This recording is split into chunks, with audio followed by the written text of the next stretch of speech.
आप देख रहे हैं द क्रेडिबल न्यूज। मैं हूं शालिनी।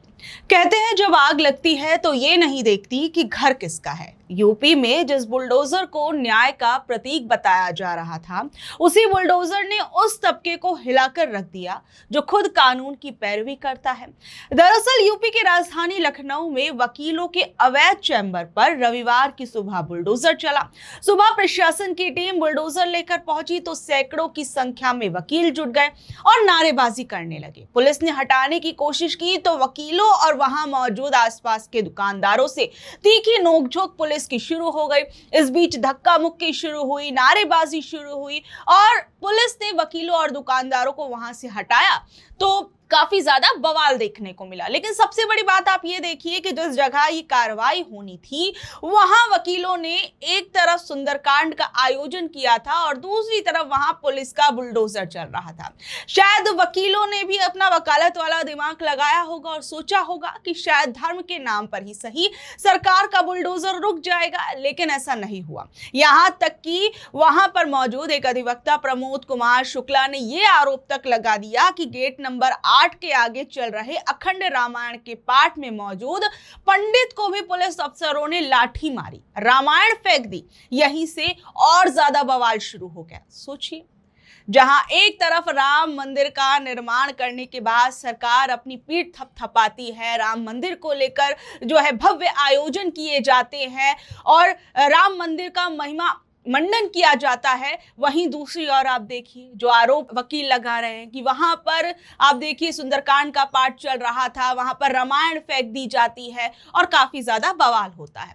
वकीलों ने सीधा कहा कि उन्हें कोई पहले नोटिस नहीं दिया गया, रातों रात ये फैसला हुआ और सुबह बुलडोजर गरजने लगा।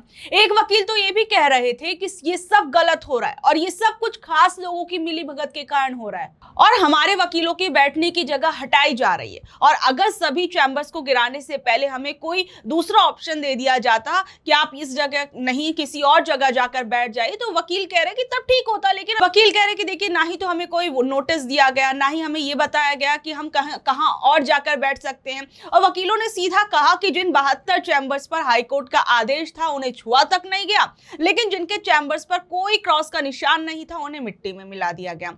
इस बीच एक एडवोकेट है, उनकी जो वीडियो है सोशल मीडिया पर काफी ज्यादा वायरल हो रही है। इनका नाम है एसपी सिंह और ये मीडिया के अंदर ये बोलते हैं कि देखिए, मैं ठाकुर हूं, मुख्यमंत्री जी मैं खानदानी व्यक्ति हूं, पूरी जिंदगी बीजेपी को मैंने वोट दिया, लेकिन अब नहीं देंगे, क्योंकि जिस तरीके से आपने ये बुलडोजर हमारे चैम्बर्स पर चलाया है उसके बाद मेरा विश्वास उठ गया। ये वकील रोता भी लगता हुआ नजर आता है, गुस्से में नजर आता है। यानी इस बात से क्या समझा जाए, जितने भी बीजेपी समर्थक वकील हैं उनको ये बात जल्द से जल्द समझ लेनी चाहिए कि आप चाहे किसी भी विचारधारा के हो, लेकिन सिस्टम के लिए आप सिर्फ एक नंबर हैं। तो ये सब कुछ जो कुछ हुआ उसने साफ कर दिया कि बुलडोजर अब सिलेक्टिव नहीं रहा, वो अपने और परायों के बीच का भी अंतर भूल चुका है माना जाए तो। दरअसल देखिए, हाई कोर्ट ने जिला कोर्ट के बाहर अतिक्रमण हटाने के आदेश दिए थे। नगर निगम ने 240 अवैध निर्माण चिन्हित किए थे, इनमें ज्यादातर वकीलों की चैम्बर और दुकानें थी। रविवार सुबह 9 बजे नगर निगम की टीम 10 बुलडोजर और 300 पुलिस वालों के साथ वहां पहुंचती है। टीम ने करीबन 90 चैम्बर तोड़ डाले। नगर निगम की टीम चैम्बर में लगी चटाइयां और कुर्सियों को गाड़ी में भरकर ले गई। कार्रवाई के दौरान ही एक वकील ने चैम्बर बंद कर फंदे से लटकने की कोशिश की। पुलिस कर्मियों ने बगल का चैम्बर तोड़कर उसे बाहर निकाला। यानी आप समझ सकते हैं कि कितना ज्यादा बवाल हुआ। वहीं अभी आप एक बारी विवाद समझ लीजिए कि कब से चला आ रहा है। देखिए, ये जो वकीलों के चैम्बर वाला विवाद है ये साल 2020 से चला आ रहा है। सदर तहसील इलाके में वकीलों के कुछ चैम्बर तोड़े गए थे उस साल में। तब इलाहाबाद हाई कोर्ट ने सरकार को फटकार लगाई थी और पूछा था कि अगर आप चैम्बर तोड़ रहे हैं तो वकीलों के बैठने के लिए आप जो दूसरी जगह है वो क्यों नहीं दे रहे हैं। अक्टूबर 2025 में प्रशासन ने लखनऊ सिविल कोर्ट के अंदर कुछ अस्थायी चैम्बर्स को फिर से तोड़ दिया। वकीलों ने इसका काफी विरोध किया क्योंकि उनके पास बैठने की कोई जगह नहीं थी। फिर जनवरी 2026 में कोर्ट परिसर के बाहर बढ़ते अतिक्रमण और अवैध कब्जों की शिकायत बढ़ी। इस बीच वकील सुनीता सिंह और अन्य लोगों ने कोर्ट में याचिका डाल दी कि इन अवैध कब्जों को हटाया जाए। 7 मई 2026 को फिर कोर्ट का ऑर्डर आता है और शिकायतों और याचिकाओं पर सुनवाई करते हुए हाईकोर्ट ने आदेश दिया कि कोर्ट परिसर के आसपास से जितने भी अतिक्रमण है उन्हें हटा दिया जाए। अब 12 मई 2026 को नगर निगम की टीम हरकत में आई। उन्होंने अवैध चैम्बर्स और दुकानों पर लाल रंग के क्रॉस के निशान लगा दिए ताकि पता रहे कि किसे तोड़ना है। फिर 16 मई 2026 को प्रशासन ने नोटिस जारी कर दिया। प्रशासन की तरफ से कहा जा रहा है कि हमने तो नोटिस जारी किया था और वकीलों और दुकानदारों को 16 मई तक का समय दे दिया और वो अपना सामान समेट कर ले गए और जगह खाली कर दी। अब जो ये नई कार्रवाई हुई है उसके बाद वकील कह रहे हैं कि हमें तो कोई नोटिस नहीं दिया गया था, जिन जगहों पर क्रॉस के निशान नहीं थे उन चैम्बर्स को भी तोड़ दिया गया। यानी आप समझ सकते हैं कि कल कितना ज्यादा बवाल देखने को मिला। आप देखिए यूपी में चल क्या रहा है। एक तरफ आप देखिए लखनऊ में बुलडोजर चल रहा है तो दूसरी तरफ मुख्यमंत्री योगी आदित्यनाथ बच्चों को फ्यूचर के लिए तैयार रहने का फॉर्मूला दे रहे हैं। मुख्यमंत्री जी कह रहे हैं कि विद्यालय में बच्चे सफाई करें तो अपराध क्यों, हमें बच्चों को छुई मुई थोड़ी बनाना है। और मैं मीडिया के मित्रों से भी कहूंगा कि जब बच्चे कहीं श्रमदान करते हैं तो दिखाते हैं देखो बच्चों से काम कराए जा रहे हैं। अरे क्या बुरा हो रहा है, क्या बुरा हो रहा है। और मैं तो बेसिक शिक्षा परिषद से कहूंगा ऐसे शिक्षकों के खिलाफ कार्रवाई नहीं करनी चाहिए, उन्हें सम्मानित करना चाहिए। और भारत की भावी पीढ़ी को तैयार कर रहे हैं जो चुनौती का मुकाबला करने के लिए उन बच्चों को तैयार कर रहे हैं। छोटे छोटे उस पर हम लोग अनावश्यक रूप से उसको जो वायरल होते हैं ऐसे वीडियो उस आधार पर हम लोग एक्सप्लेनेशन कॉल करते हैं। स्पष्टीकरण नहीं मांगना चाहिए, उसको बुला के सम्मानित करना चाहिए। अच्छा क्या बच्चों को तैयार कर रहे हैं। ये बच्चे अगर उस योग्य बनेंगे नहीं तो उसको छुई मुई मत बनाइए। आपने देखी होगी ना, एक घास होती है गांव में, ऐसे हाथ लगाओ तो एकदम मुरझा जाती है। ऐसा नहीं भाई, उसको ऐसा बनाओ प्रचंड तेज हो उसमें, कोई हाथ लगाने में भी डरे। वह तेज होना चाहिए उस बच्चे में और वह शिक्षा से पैदा होगा, संस्कारों से पैदा होगा।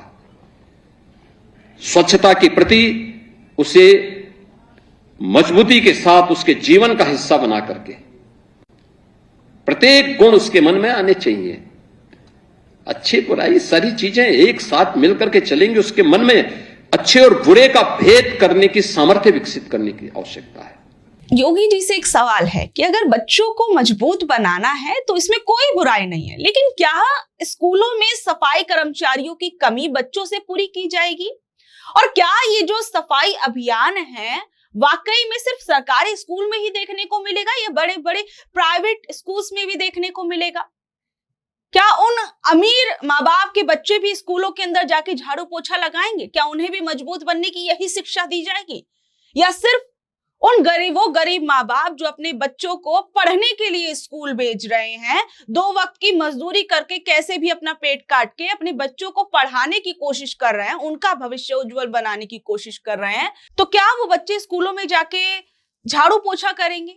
आप सोचिए, जिस उम्र में बच्चों के हाथों में कलम और किताब होनी चाहिए, क्या उस उम्र में उनसे झाड़ू लगवाना अगली पीढ़ी को तैयार करना है? कहीं ऐसा तो नहीं है कि प्रशासन अपनी कमियों को श्रमदान का नाम देकर बच्चों के कंधों पर डाल रहा है?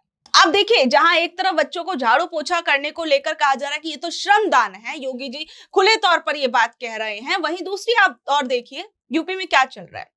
चमकता हुआ यूपी आप देखिए और यहाँ का विकास देखिए। फिरोजाबाद में पर्यटन मंत्री जयवीर सिंह जी 9 करोड़ की योजनाओं का लोकार्पण करने पहुंचे। मंच सजा हुआ था, भाषण तैयार था, लेकिन जैसे ही विकास की गाथा शुरू हुई बत्ती गुल हो गई।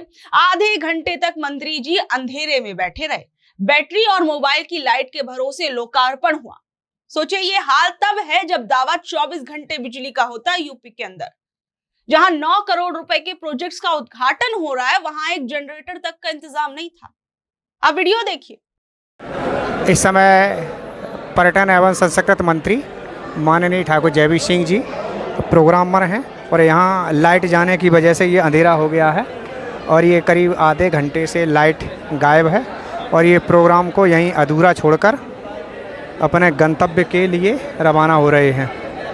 लाइट हालांकि 1 मिनट के लिए आई थी और ये पूरा अंधेरा छाया हुआ है।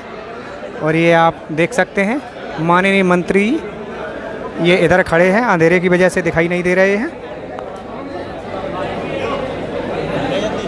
लाइट जा चुकी है, यहाँ लाइट की अव्यवस्था फैली हुई है। तो देखें, इन तमाम चीजों को देखकर एक बात तो समझ में आती है, चाहे वकीलों के चैम्बर पर चलता बुलडोजर हो, स्कूलों में बच्चों से सफाई कराने का तर्क हो, या अंधेरे में डूबा सरकारी कार्यक्रम हो, ये सब एक ही तरफ इशारा कर रहे हैं कि व्यवस्था में सब चंगा है का तो शोर बहुत हो रहा है, लेकिन असलियत लखनऊ की धूल और फिरोजाबाद के अंधेरे में साफ दिख रही है। तो बहरहाल आप लोग इस खबर पर क्या कुछ कहेंगे, नीचे दे कमेंट बॉक्स में अपनी राय जरूर बताइएगा। और ऐसी अपडेट से जुड़े रहने के लिए देखते रहिए द क्रेडिबल न्यूज। मैं हूं शालिनी, धन्यवाद।